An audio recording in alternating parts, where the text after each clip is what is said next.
Very good morning to our respectable speaker and distinguished guests. Thank you for joining us for today's webinar. My name is Joyce from Central for Corporate and Community Development, CCD Utah. On behalf of the organizing committee, I would like to extend a very warm welcome to all of you. Today, we are presenting Mind Mapping for Effective Learning and Thinking by Mr. Paul Chan Kamho from Nuclear Training, Malaysia. Let me introduce the background of him. Mr. Pochan has over 25 years of work experience in the finance, construction, and manufacturing industry, holding managerial position heading overall branch operations and marketing. During his employment, he has designed and implemented systems for process and productivity improvement, which resulted in increased profitability for the organizations. He specializes in training on 6 thinking hacks, mind mapping, speed reading, and memory techniques. He has trained employees at all levels, including CEOs, management team, executive, and frontline staff in the area of learning and thinking, as he believes that the human potential can definitely be unleashed if they are taught how to utilize their brain capacity with the right tools and techniques. That's all from the introduction. If you have any questions, please type them into the chat box in the Zoom control panel. I'll bring them up during the Q&A session at the end of this webinar. And for all participants, please do not forget to sign in the link posted in the same chat box in the Zoom control panel of your attendance. Now, without further ado, let us turn the time over to Mr. Paul Chan. Thank you, Joyce. And welcome, ladies and gentlemen, to this morning's webinar on mind mapping. I have 1 hour, so I will start very quickly and I will share screen with you as to what we will be doing.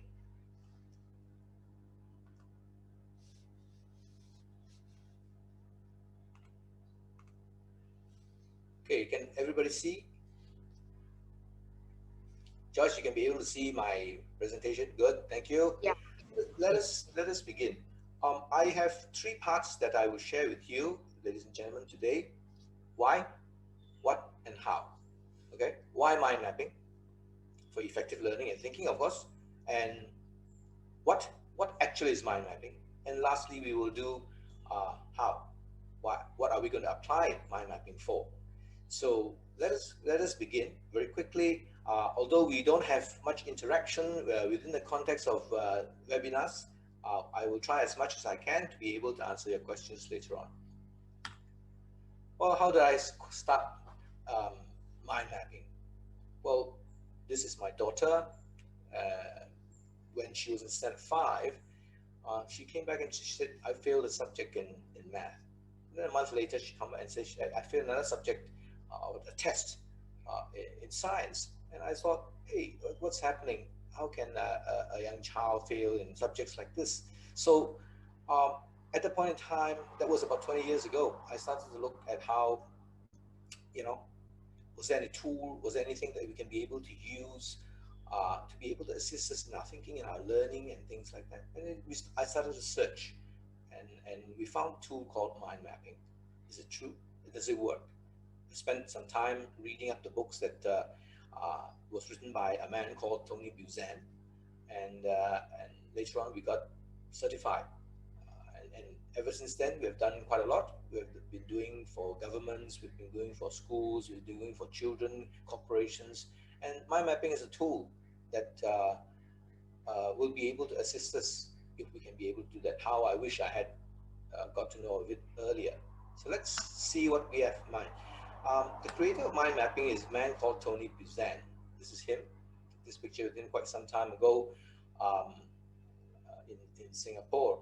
And unfortunately, last year he passed on. Of course, the legacy of his mind mapping techniques will live on as well. So let's see what we are having to do today.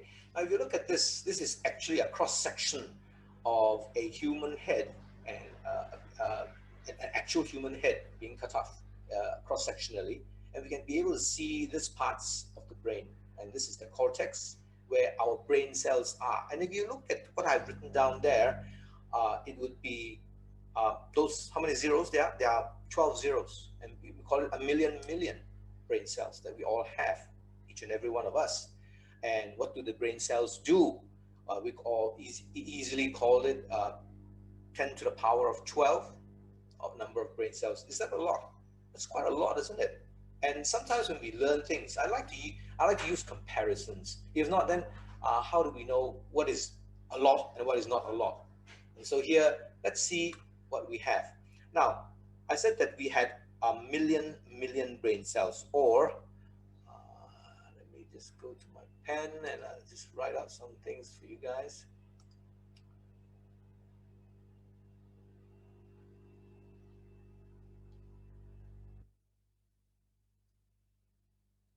Okay, let's do, that's what we have. 10 to the power of 12, or a million brain cells. How many people do we have in Malaysia? I think the other day the newspaper said it was about what, 32, 33 million. 33 million. That's million. Yeah. And what uh, what is the population of the world? Well, last I counted was about 7 point something, nearly 8 million. Let's say it's 8 billion. That's with 9 zeros, right? And what comparison do I want to make? I want to make, let's say, if we put the brain cells that all of us have, 10 to the power of 12 over 8 billion, which is the number of people that we have in the world. What do we have? We cancel out the 9 zeros. It's about 125 times. Now, what does that mean to us? Well, it means just that the number of brain cells in our brain is 125 times the number of people on the earth, which means we have, so to speak, 125 times of Earth's people in our brains. Yeah. So what does that actually mean for us? What does the brain cell do, or the neuron do? Let's look forward as after a comparison that we've done. Well, neurons or brain cells differentiate us from animals, isn't it? Humans have so much more brain cells than animals have, and they help us to, number one, help us to think. They help us to learn, and they help us to remember. And that's what neurons are for, the brain cells in our brain. And how do we want to be able to use, do we actually use much more or less of our brain cells? Well, how much brain potential are you actually using? The study that I've looked to just quite recently, it says we're only using about 1% of our brain cells. And what can we be able to then double or make much more use of our brain potential? Because our potential is so much more, as we can compare 125 times the people of Earth in our just one brain alone. So perhaps mind mapping can be able to help us. And today, let us explore. Like I say, I want to take you to 3 parts of our journey today in 1 hour. Why, what, and how. Let's start with the why. I'd like you to just take a couple of seconds, 30 seconds, just to think of a challenge in learning. I don't want to call it a problem. Sometimes it's more of a challenge. Oh, what is the challenge I face when I'm learning, when I'm thinking? And just write it down very quickly. Write it down on a piece of paper or something like that. Although you can't be able to interact with me, no problem. I'm going to just show you later on what are some of the major problems that people all over the world face when they think, when they learn. All right, let's do that in 30 seconds.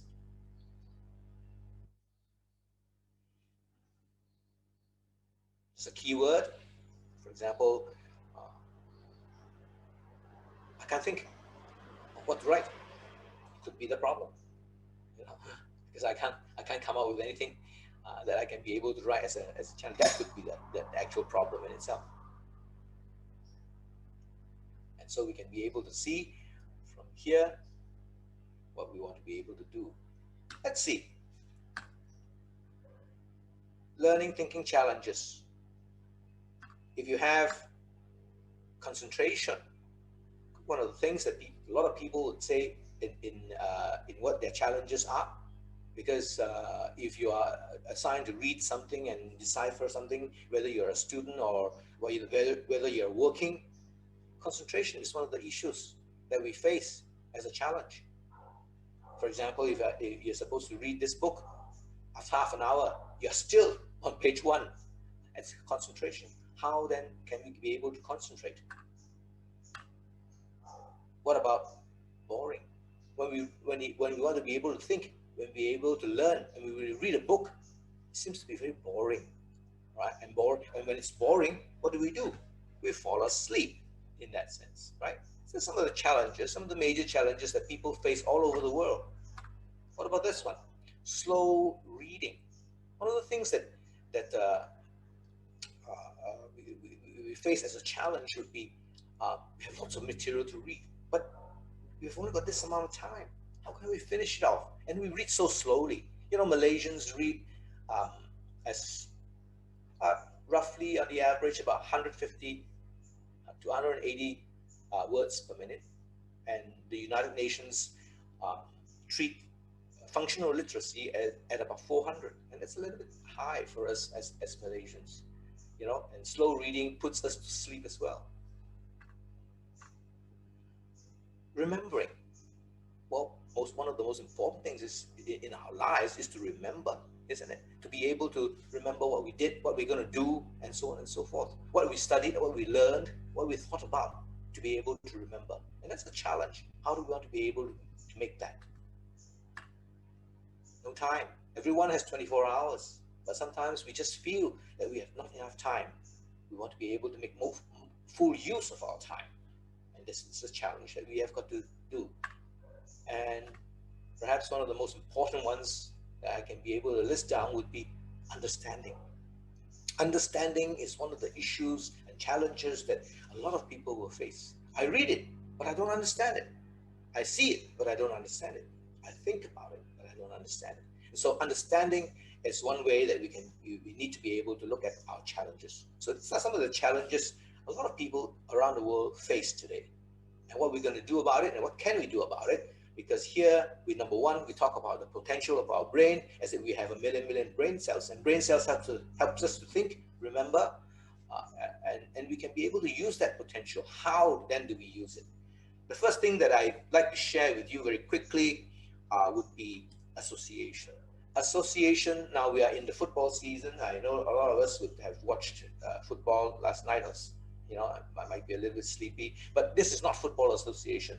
This is association, which is berkaitan, which means the connections, the associations that we have with each other, and the associations between brain cells, as we call it. So therefore, this is association. And this picture actually shows a nerve cell, all right, associating with each other. And so it's the exchange of chemicals occurring. And so that in our neurons, when this occurs, learning, thinking, remembering takes place. And so what's association? Very quickly, I'd like you to I'll show you some words of famous cities of some countries, and you tell me the famous buildings. You can't reply me, but most of the time I think you would be able to do it. What about Paris in France? Straight away, we'd think of, I don't even write the word. It's called the Eiffel Tower. What about Sydney, Australia? Straight away, what is the famous building that we have there? The Sydney Opera House, isn't it? What if I say Cairo, Egypt? Well, straight away comes into mind would be the, what do you call it, pyramids, isn't it? Yeah. What about Agra in India? I don't know where Agra specifically is, but in Agra, you have that famous building which is built by Shah Jahan, which is the Taj Mahal, right? You can be able to see. Now, London, England, the Big Ben, the London Bridge. And of course, nearer to home, what do we have? In Kuala Lumpur, most of us will see that this would be the one that comes along. It's the Twin Towers. Now, if you look at it, I'm sure most of you have the same, answers. Why are the answers almost the same? These are common associations, right? These are common associations that we have. These are famous buildings and cities that are very relevant to us, that we've seen, that we've heard about and experienced. And these are called associations. Whenever we have associations, we tend to remember. We tend to be able to do that. And if you attend the other, talks and webinars, you'll be able to find that if you look at some of the ones that has to do with memory, they will always also involve associations. And associations help us to think and help us to remember. And mind mapping uses associations very much. And that is part of the why that we begin with. Well, imagination. One of the other exercises that I like to share with you would be, why don't you imagine person called Jackie Chan, you know, the guy who is the movie actor who has done a lot of action movies in that sense. And what I like to share with you again is to do this. Can you imagine it? I'm sure you can, right? Now, if you imagine it in your mind, my question to you would be this: are you seeing this particular word, or are you seeing, my drawing not so good, you know, for a person? I'm sure you'd be looking at a person. We don't think in words, ladies and gentlemen. That's what we have been doing all this while. When we want to remember, when we want to think, we think in pictures. We don't think in words. And so here, when people mention certain people or certain things that are associated that we know about, for example, if you say, can you picture Donald Trump? Well, he was the past president of the United States, but it doesn't come up with, you don't think in the words, but you think again in the picture of the word. Yeah. So here, it's always, we think in pictures. And so that's one of the points I want to prove to you, that we think in pictures. Here, what do we have? Right? This side, and we say, what is a simple answer to this? What symbol is this? What sign is this? This is no smoking, very easily. No words, it's just a picture. And so we are able to understand as well. And so therefore, ladies and gentlemen, the language of the brain is pictures. We never think in words. We think in pictures. When I mentioned the word house, you would have a picture of your own house, and I would have a picture of my own house in terms of in our minds, in our brains, where we'll be thinking. So, and of course here, why do I show a picture of a left and a right? And so if you see, when we mirror the image as per yourself, if you face each other, then the left side of the brain would probably have the house when you want to spell it, and the right side of your brain, which is the other side where you have all the imaginative skills, then you'd be seeing a picture of your house. And that's how do you call it, the language of the brain. Remember, we think in pictures, and that's why in mind mapping we'll be using a lot of pictures. We're using pictures to be able to assist us in terms of our memory. One more example that I can show you, sometimes in terms of association. This cartoon I cut out from the newspapers. It's about Blondie and her family. This is Blondie, and Dagwood is her husband and the two children and a dog.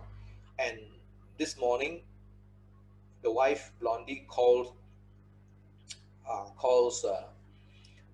Dagwood in the office. It says, "Dear, I just wanted to remind you." But because of ego, sometimes we say, "Well, you don't have to remind me. I didn't forget." But after putting down the phone, this guy actually forgets. He's already forgotten what the wife Blondie wanted him to pick up on his way back from home. And so the whole day he couldn't work. He was thinking about it. He was going to the water cooler. He was drinking. He was looking out the window. And all this while, the boss is looking at him, seeing that he's not doing any work. And lastly, the boss couldn't stand it anymore, and he says, I've been watching you loaf all day, Bumstead. So the word loaf reminded and associated him back to, it was bread that Blondie wanted me to bring back home. And so here, the association. Has that happened to you? I'm sure it has. Someone says something, a word, that triggers you to come back to what you wanted to remember, but couldn't in that sense. And that's association for you, ladies and gentlemen. So what happens in the next phase would be in terms of how mind mapping could be able to be in terms of used in terms of creativity and used in memory. And our association and our imagination helps us to be able to do that. That's because that's the way that we think in our heads. Let us move on very quickly. An association exercise that I'd like to very quickly do with you. If you have, just take out a piece of paper, and I'd like to just want you to be able to draw that sign. What's that sign in the center there? It's the money sign, isn't it? Or the dollar sign. What I'd like you to do is this. I'd like you to come out with a few lines, just a short line, to be able to write a word on it. Maybe do 5, 3, 4, 5, 6, all right, on each side. And I'd like you to quickly think and exercise your brain and say, what is that dollar sign or that dollar or money associated? For example, if I associate, for example, one would be, if you can draw, if not, then just write a word, car. Why? Because you can be able to, I would like a car. You need money to buy a car, for example. Excuse me. And fill up the rest. For example, if you could, another thing that could be, that you want to do is, maybe I want to buy a new computer.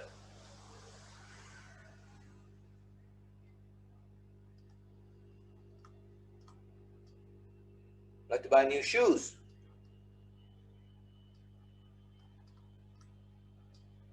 Yeah. And so here, we can be able to do that. Fill up the rest.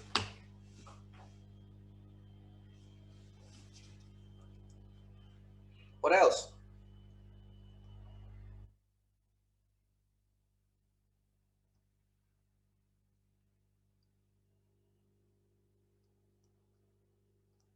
Food. We need food nowadays. We order food from outside. We can't go out and buy at times. About,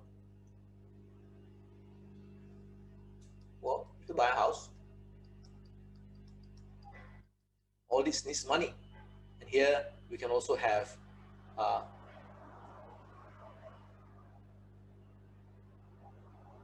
in terms of what is money, what can money be able to be associated to?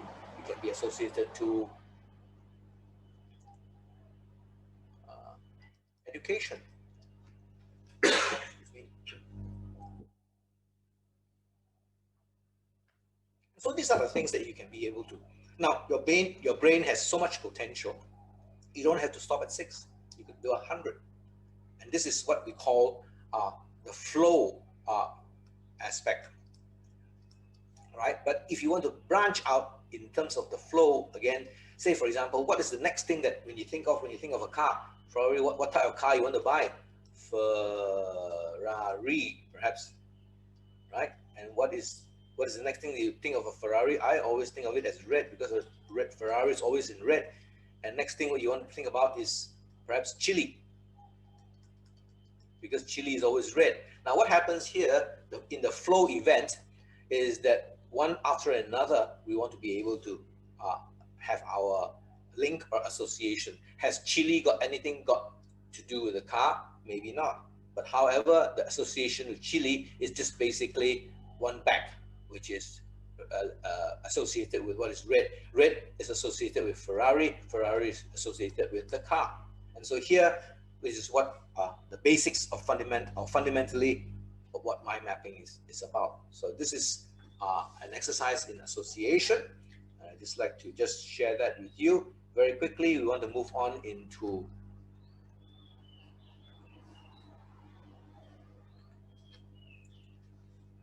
mind mapping. Is also or can be a creativity um, and a memory tool as well in terms of how we want to be able to learn and think, right? But if you're in school, you need to write essays, and you need to be able to have creative ideas into what points you want to write.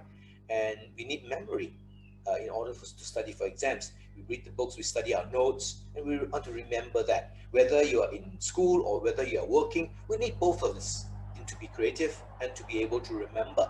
And here, in terms of whether you're at work, you need to be able to be creative in terms of how you want to be able to do the work, the new things, the new norm, as they say, when we want to be able to do that. And of course, when we are given a task to do in the office, we need to be able to then use our brains to that effect. And a tool is what we are talking about. Mind mapping is not something which is magical. You snap a finger and you become creative, you become very good in memory. We have got to practice it. And here, what we need to be able to do is looking at why, because mind mapping is such a good tool in terms of utilizing our brain's potential. We then move into what the whole brain skills is. Still a little bit of why here, and we can be able to see that we have skills. We have brain skills in terms of the left and right brain skills. We don't have time to talk so much about that, but we want to be able to look at how on the right side or on the left side of our brains, we have the more logical skills. For example, the words, the order, the lines, all right, the numbers. Those are the logical skills. And then we have on the right-hand side of our brains, we have the more imaginative skills, which will be looking at pictures, colors, the global, the space, and so on and so forth. And so here, mind mapping also utilizes all these left and right brain skills to be able to then join them together and to make your brain be able to function with its full potential as well. Now, if you look at how languages are, they are left brain skills. If you look at they are linear in a sense, they're lines and lines of words in that sense, right? And so here, it's one of the left brain skills. And if you look at in whatever language, it is still lines and lines, whether it's Chinese, English, or whether it's the scientific formula as well.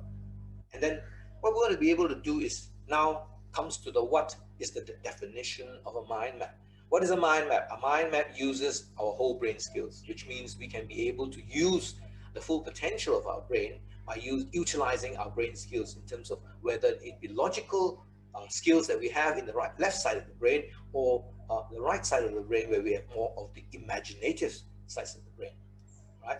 And a mind map also reflects how the brain works, constructs, and looks like. If you have seen a brain cell, and it's only in the last 10 years that we have been able to map out and see and take pictures of moving of a brain cell.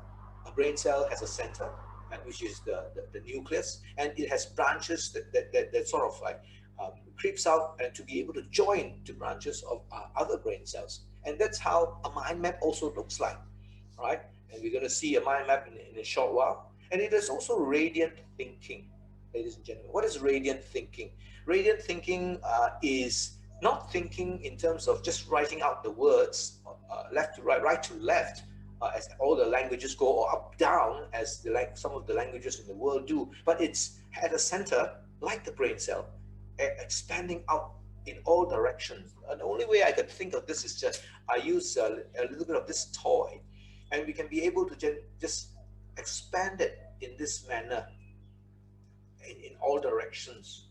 Yeah, so it's radiant like the sun, expanding in all directions in this manner, 3D and so on and so forth. So this is a little bit of what I just want to show you and share with you what radiant thinking is about. And also, lastly, it's in terms of a definition of the mind map, it is also a graphic technique. Why is it a graphic technique? Because we know that we think in pictures, and that's why we have a lot of pictures. We have colors in our mind maps as well. So we move on from there. Show you a little bit of how some of the mind maps that I have. This is done by my son when he was 7 years old. Um, this is about the central theme. The central theme of the mind map is about hobby. Then perhaps you want to be able to look at what the places are visiting, and then the games he wants to play, see the places, that the games he wants to play, almost 10. Things he'd like to read, only 3. And the foods he'd like to eat, and so on and so forth. And so you see the colors, the pictures matters a lot. Now, we can be able to start people very young. I started off a child as young as 3 years old. Sometimes they don't know the words, but they can draw little pictures. And especially, for example, if you want to go and eat McDonald's, the M represents what we want to eat in a hamburger as well. So some of the mind maps that we want to do. For example, in here, what books that you want to read. Here it says Jack and the Beanstalk. So what is his book he wants to read, as in the picture, and the beanstalk that he draws up, and that's how he represents it and remembers it in that way. And of course, the other one is Street Fighters. Yeah. So young children, as they were, boys especially, they like to have this being soldiers and street fighters and whatnot. What else do we have? We can be able to use mind mapping in whatever language. It's multilingual. And here, this is a person went to Spain and did a mind map. It might look messy, if you're going to say, but if you understand what he or she is doing, then you can be able to see she's doing something of a clouding here, which means these are families of information. You can be able to look at it. And so this is to prove that it is also multilingual. It is not just used in English. It can be used in whatever language that you are using. Okay, come to the laws of mind mapping, which is again still in second phase, which is what we've done with why, simply because why is mind mapping good? Mind mapping is good because it is using the brain's potential. What do we have? We need to be able to use that. And one of the things that, before I start to give you the laws, would be whenever we do something, why do we use mind mapping is because it conforms to how our brain works.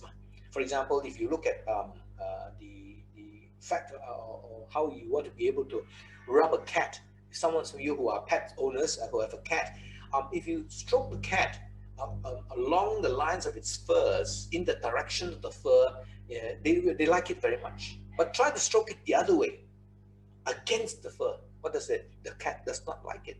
So just like what our brain says, we need to be able to know what our brain likes. And if we can be able to conform and use that to our advantage, then the potential is perhaps limitless, as Tony Buzan used to say. Okay, laws of mind mapping, right? What are laws? Laws seem to be, when you first think of it, is batasan. For me, this is the image that comes into my mind when I think of laws. Don't break the law, or the policeman will come and get you, and things like that. But however, think of mind mapping, the laws of mind mapping, not as a batasan or something which you cannot break, but as a guideline that we need to be able to have something to structure how we want to be able to do. Let's start very quickly to say, how do we do a mind map? When we start, all right, we start from the center. What are we talking about? We are talking about when we use a mind map, we start from the center with a picture and a word. If you have seen what the mind maps that I have gone through thus far, you would see central theme is always in the center. It's radiant thinking, as we say, the title in the center. And then either a picture or a word that we may need to be able to understand. Why a picture? Again, picture is the language of our brain. Now, when we start, we use paper. When we use paper, you use blank paper, all right? Why not line paper? Because lines get in the way of our thinking. And so therefore, we always do blank paper. You use landscape because we are able to then use much more of our space. You can use any size of paper that you want, right? The next thing that comes along would be the branches. These are the branches, cabang-cabang, as we call it, all right? The branches, where the main branches are thick, the sub-branches are thin. What does that mean? It just basically means that the thicker branches are more important and the thinner branches, as we move out to level 1, level 2, level 3, you have 3 levels within the context of this page, but you can have more levels if you so wish, as you practice a mind map. All right, the details go thinner as well, which means main, sub, and details, right? And all the branches join each other. One of the things that I like to, at this point in time, to clarify with you is that how do we read a mind map, all right? And how do we sort of conform to what we have been doing? If you're reading a book, ladies and gentlemen, when you read a book, the book has a title, always, all right? The central theme is the title of your book. When you open your book, you would have things like, for example, chapter 1, and which is the words almost seem to be thicker, all right? And you have that chapter 1, for example, here. And when we do a mind map, we always start from, if you treat this as a clock face, as a page, you start from almost 1 o'clock, all right? And then you have 2 o'clock, 3 o'clock, and this would be about 5 o'clock, right? And so here, when you start, the branches is chapter 1, the thicker branches as you come up from the main title. And then when you, in your book, you have chapter 1, then you have your sections. The sections, the words are also slightly thicker, but yet they're not as thick as the main chapter page. So it's thinner over here. So if you would like to compare a mind map with a book, this would be, the central theme would be the title of your book. The thicker branches, or the main idea branch, comes out would be the chapter of your book. And then the next level would be the section of your book. And then the deeper, the third level would be the details of your book, in a sense. And so here we read, how we read it is from 1 o'clock as we move clockwise. The next picture, or the next branch that we call, is talking about pictures. We use symbols and codes. Symbols and codes simply because we can be able to remember better in pictures and codes as well, because the language of our brain is pictures. And so here we use many colors, all right? Colors help us to remember. And Xerox, the photocopy company, made a research, and they found that when you have you have colors in your pictures, you are able to boost your memory by almost 80%. Yeah. And lastly, you have, in terms of the laws of mind mapping on how you structure a mind map, would be the words. Now, of course, we say that the what do you call it, the language of the brain is pictures, but we can't escape from words, right? So however, if we use words, we need to be able to use one word at a time. You need to choose the word, and you use capital letters as well. And so therefore, here, when you use words, these are words that we need to be able to choose. And I'll have a few examples or a few exercises with you of how to be able to choose the words. Sometimes you say keywords. Are the keywords as easy as it seems to be? Let's move on. Well, symbols, as we say, pictures of our brain, we can have that. What are the symbols, some of symbols that we have? I'll go through this very quickly, relatively easy. We think in pictures. What's this? Basically, the heart shows love, isn't it? For example, very easily, it symbolizes something. This is a camera taking photographs. This is an umbrella. What does it mean? It could mean rain. It could mean weather. It could mean shelter as well. What about this one? It's an aeroplane. What would it entail or symbolize?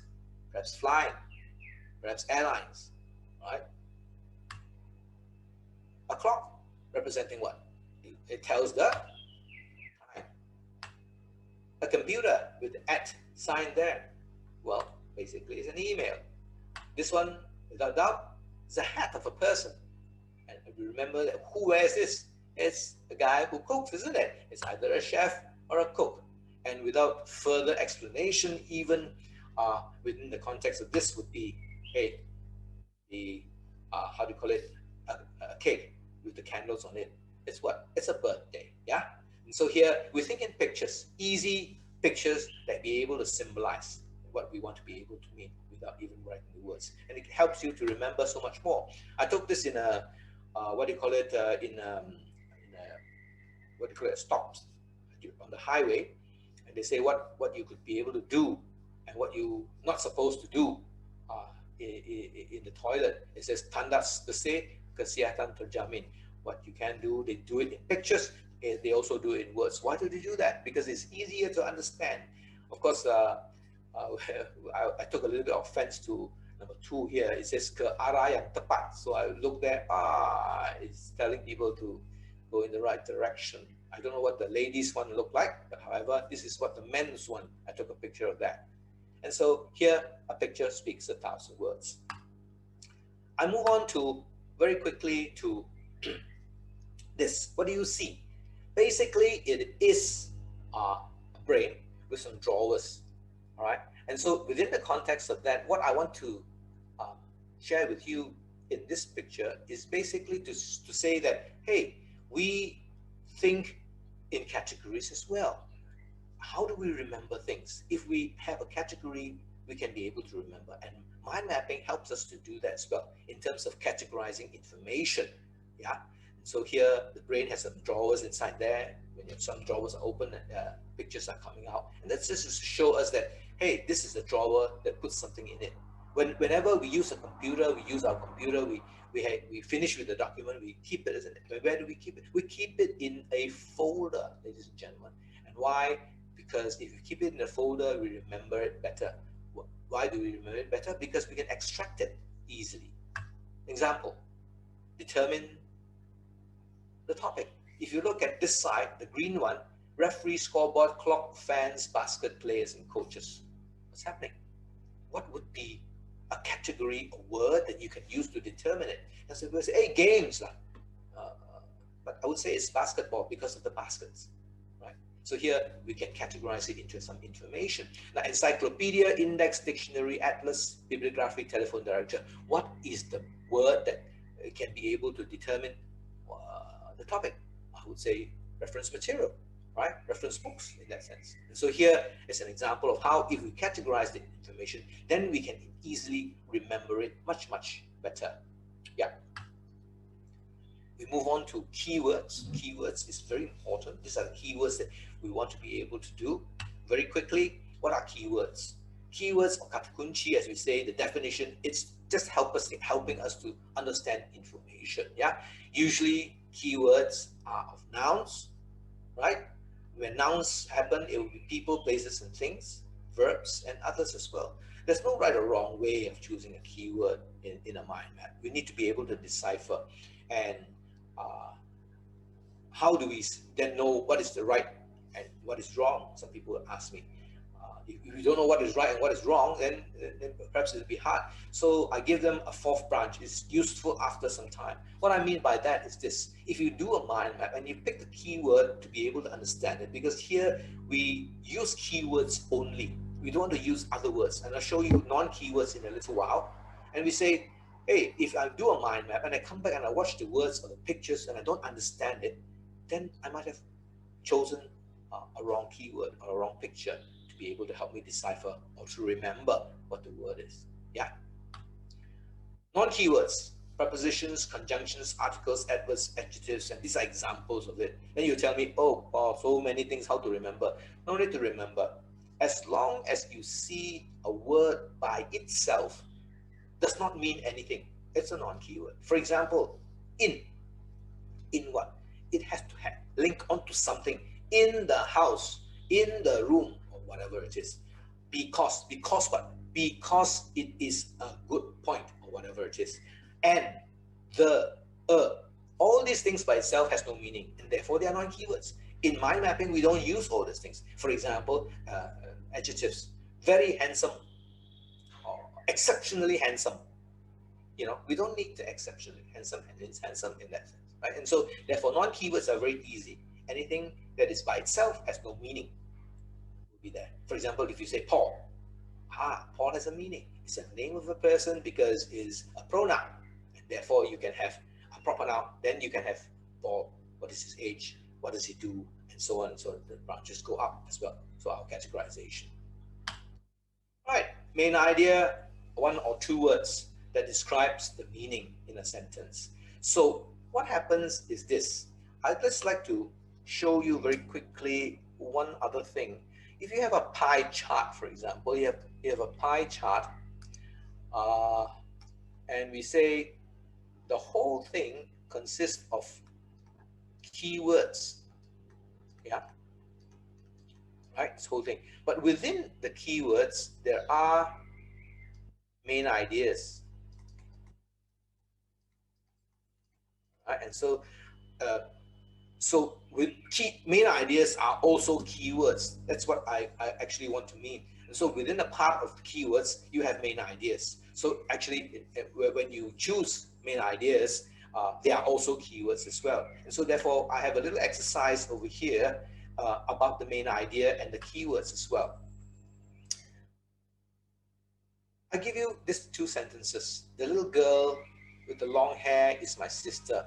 Her name is Nina and she is 6 years old. I'd like to just have us choose the main idea and also the keywords as well, because main ideas are also keywords and we want to get to the root of it. And I'm going to show you an example of why keywords are very important. Now, if you look at this little two sentences, the first thing that you need to be able to do would be let me just go to the pen again. What would be the main idea? Some people would say sister, but does sister have a name? Yeah. So Nina is the main idea. All right. What are the keywords that we will be able to choose? Because Nina, again, is a name, just like Paul, right? Then what are the things that describe Nina? Well, Nina is a girl, isn't it? That's another one. What does she have? She has long hair. And she's my sister. Her name is Nina and she's 6 years. Now, like I say, non-keywords and keywords important, which means because here we have 6 years old. There's a figure of speech that we use, old. Why can't we say 6 years young? She's young, isn't it? But so 6 years is important, is good enough to describe you, whether you want to say it's old or young, doesn't matter. I like to just build a little mind map as we move into this part of the what. This is my stick drawing of Nina. Nina is as I build up my branch, the thick branch is, she's a girl first, isn't it? Some people say sister. Well, she's a girl before the sister. You can. Then she is my sister. What else is she? She has long hair. And lastly, she is 6 years. Yeah. And so here, there's a little depiction of a mind map of how we convert perhaps linear text into mind map. And that's how the keywords are being picked and what we need to be able to do. But one more, ladies and gentlemen, very quickly, if you see, I've taken the keywords. Let us read again these two sentences, but without reading the keywords. It says, the little girl with the long hair is my sister, right? Her name is Nina and she's 6 years old. Let's read it again without the keywords. The little with the is. Her name is and she is old. Do you realize that there is no meaning to the sentence anymore? Yeah. So here we have another example of that. I want to show you very quickly another one. When is your birthday? So therefore, the main idea for this particular two sentences would be birthday, main idea. What other important dates would be? 28th of April, my birthday, August, and so is Ahmad's. And so if you do a little mind map of what we want to be able to show as in the mind map, the depiction of birthday normally is the cake, yeah, which is birthday. Remember, you can put it in a word or a picture in the what do you call it, main topic. So what are now, sometimes in mind mapping you can actually develop a word which is not there but has all the meaning. Now in all this you have a lot of dates, isn't it? So what are the dates that are important? 28th of April and August. What happens in 28th of April? So it means it's your birthday, and August is mine, and also Ahmad's. Right. And so here, again, a development of how we want to be able to use mind mapping to be able to convert. Now, what I'm trying to do with you is basically note taking. In a short while, the how comes up, and that's the last part of my uh, presentation to you today. Let's look at the applications, which is the how part. I've done why. Why do we use mind mapping? Because it's brain friendly. Two, what is mind mapping? Mind mapping is a tool, it's a technique to be able to help us to be able to be creative, to be able to remember, to be able to think, as in the mind map. And the applications come in the how. What are we talking about? Well, the first thing that we talk about is note taking. What is putting ideas into the brain? Now, there are two parts to note taking. The first part is from text, which, for example, when you read something, you say, good point, good point. I'll take that note down. So we're using from the text. The other one is from speech. Someone is talking, you hear he or she speak, and then you say, that's a good point. I note it down. So you note take on this issue. When you note take, you basically are doing from a text or a speech. So what comes next? For example, you read from a text. This is talking about the Vikings. All right, the Viking invasion. There were raids, the boats, and so on and so forth. Then this person turns it into a mind map. See, so the exact information that you have in the previous page, which is this page, comes into a mind map. Now, which one is a little bit better to be able to see? Lines and lines of words, ladies and gentlemen, or the pictures, the words that connect us to what we want to be able to learn. As best as we can, we want to be able to do that. For example, even in the Vikings, where they were brave, they were brutal, they were berserkers, as they call it. The raid, they had the boats. They were around 800 AD, the armor, and what were the weapons that they used. And the title in the center is Viking Invasion, which is the Viking invasion here as well. And so here we are able to see how we apply it. Application can be used in terms of how from a speech as well. This is Tony Buzan. He learned the Spanish language, and this is the mind map that he drew out during the 6 months course. He learned Spanish within 6 months, and this is the mind map that he showed us when he had finished the course. In that sense, yeah, he can be able to use it from speech as well, because he learned it from a lecture, the Spanish language. Now, the last thing about how to turn a linear text into a mind map.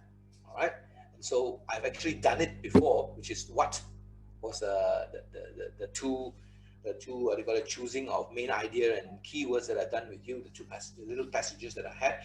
So let's go through very quickly with you. You read the passage. Right? It's not even mind map yet. You underline the keywords. That's what you always do, even when we read ourselves. Find out the main topic or idea. Then this is one. Because if you can be able to write out what is the topic or what is the word, can you pick it up from there without including your non-keywords, then you'd be able to understand what I was talking about. Remember the challenges that we had at the beginning that I talked about? One of the things most important is understanding. If we understand and we can concentrate, we can be able to do that, right? Then you fill in the subtopics, ensure related points are put together, words flow outward, and check for understanding. And that's the steps to turning a linear text into a mind map. Of course, here what we want to be able to do very quickly, yes, would be choosing out keywords and writing a mind map. I've actually done that with you, but I just want to show you a little bit more. This is about Albert Einstein, right? This is a passage about him. And I have actually underlined the keywords. See, Albert Einstein is known to be to many as one of the greatest brains of all time. What was the key to his incredible success? Well, a great many of his achievements were the result of his vivid imagination, all right? One sunny day, for example, Einstein was sitting on top of a large green hill and he started daydreaming. And the ones in red are the, what do you call it, the keywords that I've picked up. He imagined that he was riding through the universe on a sunbeam. However, he was really confused when at the end of his rather odd journey, he returned right back to where his trip had begun. After thinking about the possible meaning of his daydream, Einstein arrived at the notion that the universe must be curved. A result of this imaginative adventure was Albert Einstein's formulation of the theory of relativity. Okay, that's picking up the keywords, no issue. But how do you turn it into a mind map? I just like to very quickly do that with you, and that would be entail me just drawing up very quickly in the center.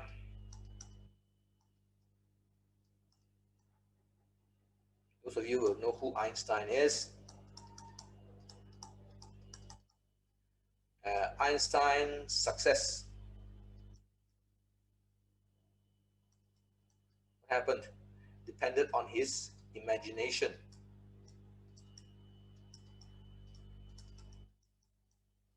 Right? And one day he was daydreaming. You could actually come from here as well, imagination, but I'd like to not confuse you so much. Use a little different color. We'll say, okay,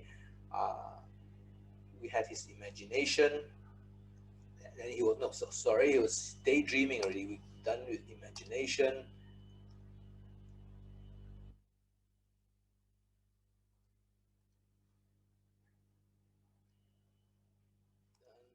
So we had his daydreaming.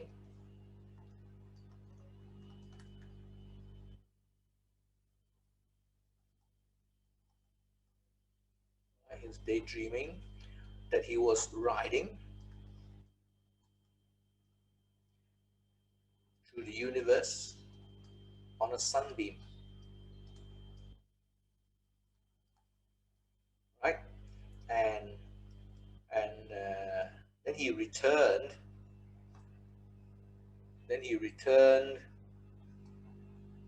Our return that begun was something which I didn't underline just now. For those people who didn't know very much about Einstein, I would like to add in return. Return to where he began.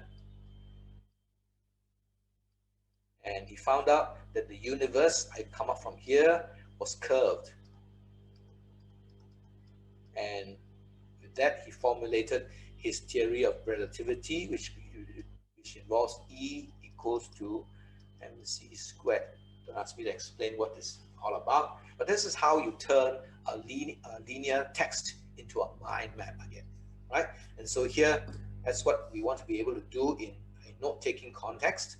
The next thing that effective note-taking looks about is concentration and understanding. As I said, you need to concentrate. If not, then you won't understand what is being said. You need to understand to be able to then mind map.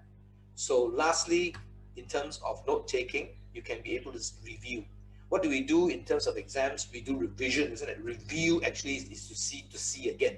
It's not to jam or to cram material into your head again. So it's just to see again. We make notes, look at the notes again.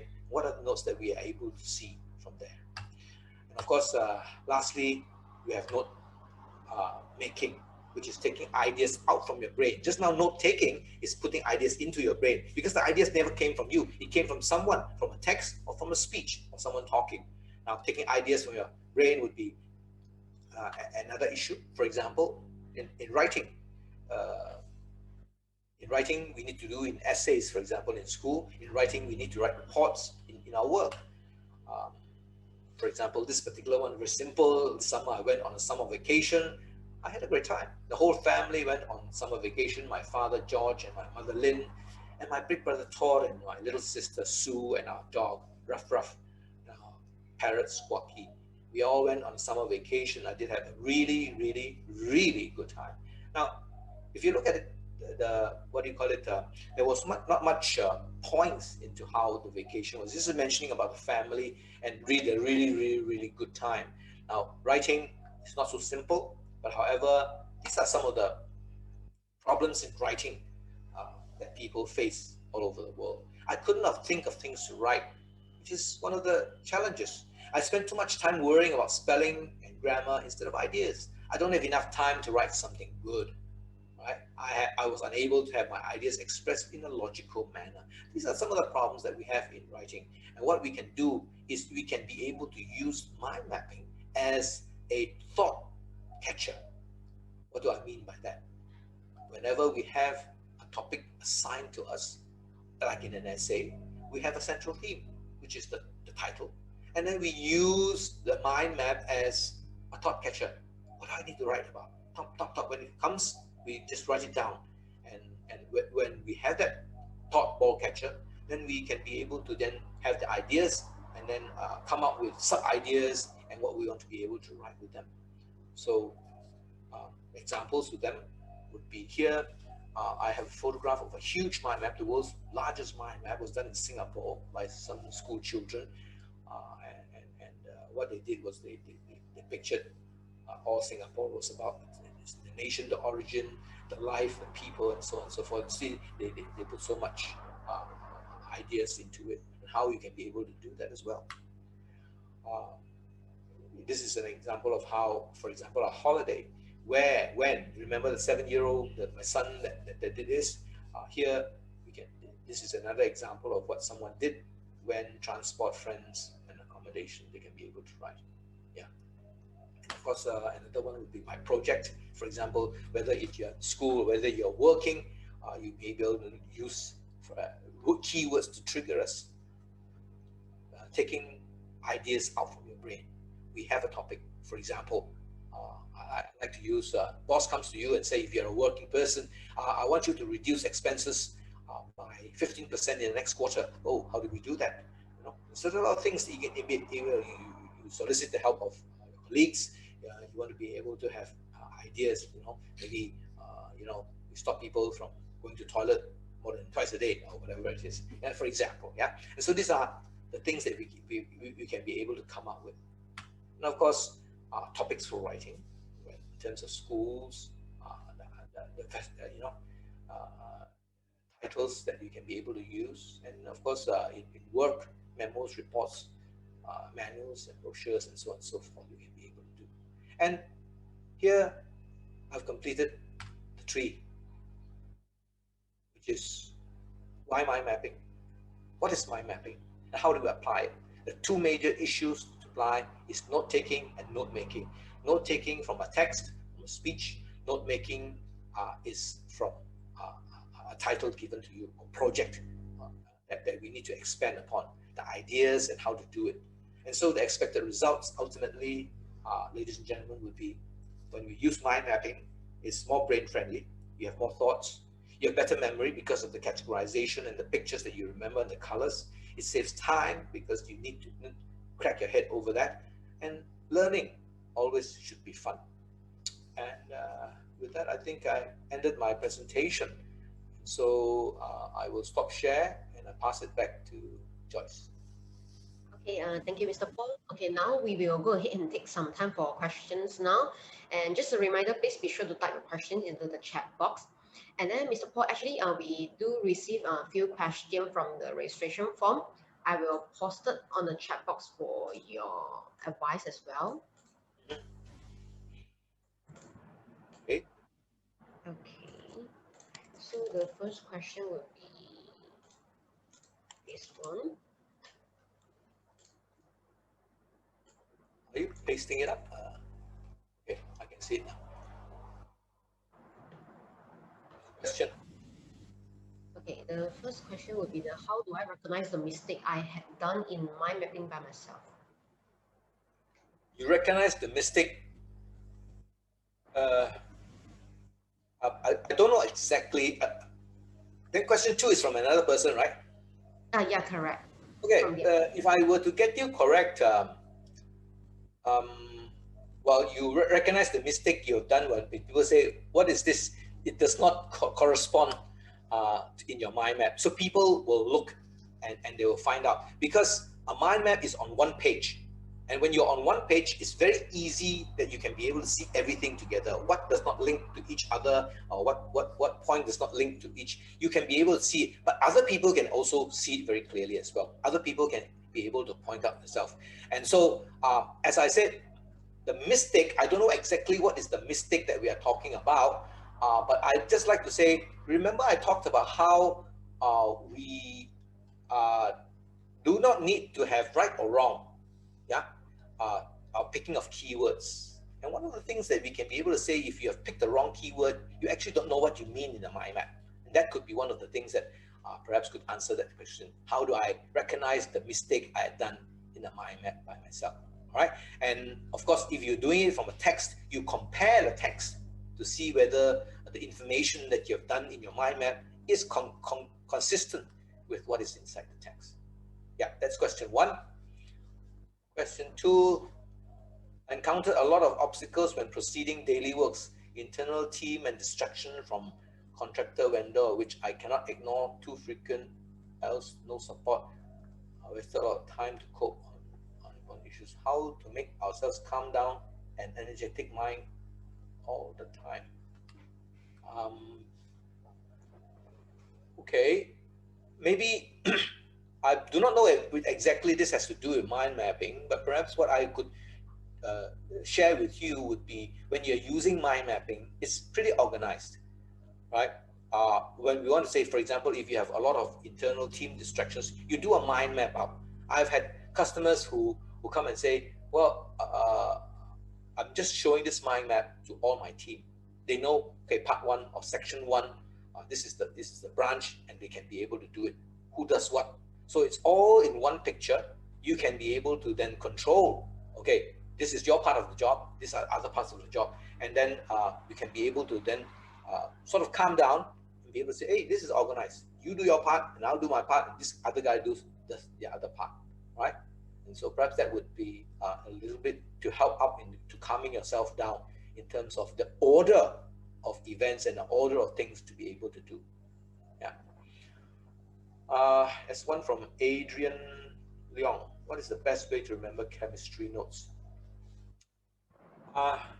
Chemistry, if I'm not mistaken, has to do, if I remember, chemistry has a lot to do with periodic tables. You can be able to use the periodic table as a remembering of what do you call it, the categorization of what are the different things. I a little bit rusty in my chemistry, but however, if I'm not mistaken, formulas are also good when you remember. And if I'm not mistaken, there are a few categories of the periodic tables, if I'm not mistaken, to be able to sort of run down into each section. Remember what we said about categorization. Each category has a different notes. And also, if you want to remember, what do you call it, remember more details, I would suggest you go into memory systems or mnemonics as you go. There are many techniques inside there, not just only mind mapping, but the mind mapping helps you in terms of the formula. Okay, that would be what my suggestion would be. Then, would that be anything else? Okay, Adeline, how do we differentiate big or small branch if it is almost similar? Okay, the big and small branches are seen now as it is, but however, the important part of what a big and a small branch is basically the importance of the information. Notice if you have a book, I say that the chapter of the book is thicker, which means the words are thicker, and so therefore the importance of the information. If you have chapter 1, what does the chapter 1 entail? And then you have go to section 2 entails. The thicker or the thinner branches actually is just a pictorial depiction of the importance of the information. Yeah, Adeline?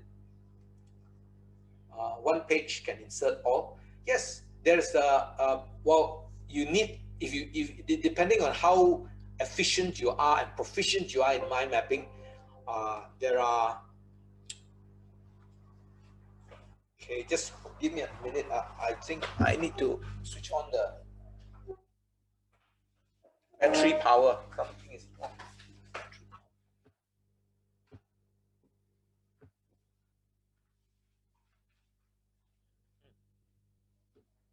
Minute, yeah, I forgot to plug this in. Got it. Okay, where were we? So it's big or small branches, right? And so the importance of the information is important. In one page, a mind map is always in one page. You need to be able to do that. Like I say, there are some people who are proficient. I don't have time. I didn't show you. There's even a person who did a whole book in one page of mind map, right? Depending on what the details were. There was a student who did mind map progressively.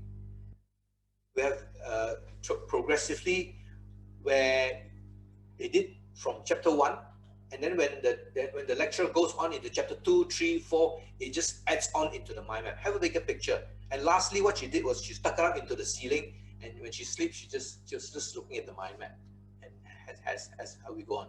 Of course, you can even have a 11-foot long mind map who was done by one of the companies, British Boeing, I think, and what they did was they turned their SOP into a mind map, 11-foot long, and they were able to save millions of dollars in terms of the training of what the engineers received as well.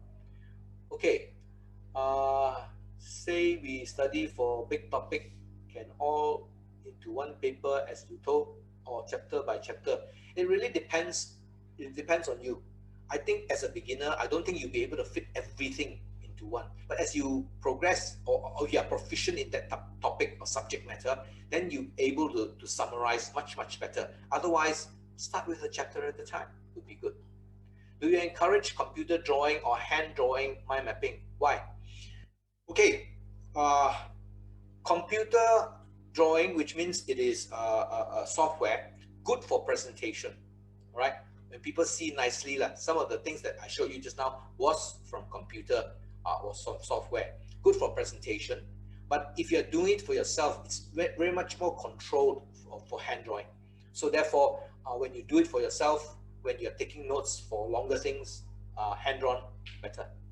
For presentation, software. Comparing mind mapping and acronyms, which is more effective. Different. You can combine two. You can have acronyms in a mind map. That's why it's good. Mind map is a tool that can assist you to do that. All right, to be able to combine other techniques into it. So you can have acronyms and a mind map in that sense. Yeah.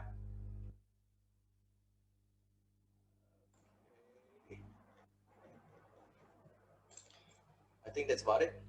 Yeah, I think it's like we have covered all of our questions here. And thank you so much, Mr. Paul, for this insightful webinar. And is there anything else you would like to cover before we wrap up? That's about it. Just as we would like to thank MMLM and Utah for giving us the opportunity to share with the people out there on mind mapping, and have a good time at the MindFest as well for other topics. Thank you. Okay, all right. Thank you so much, Mr. Paul. And then please join us for another session at 1 p.m. today, which is STEM webinar, Competitive Advantage Through Innovation, Past, Present, and Future by PS Dr. Lee Cheng Kang from Utah FICT. It has been a great pleasure of having all of you with us today. We would like to extend our sincere apologies as well for any inconveniences caused. So thank you all and stay safe, everyone. Bye-bye.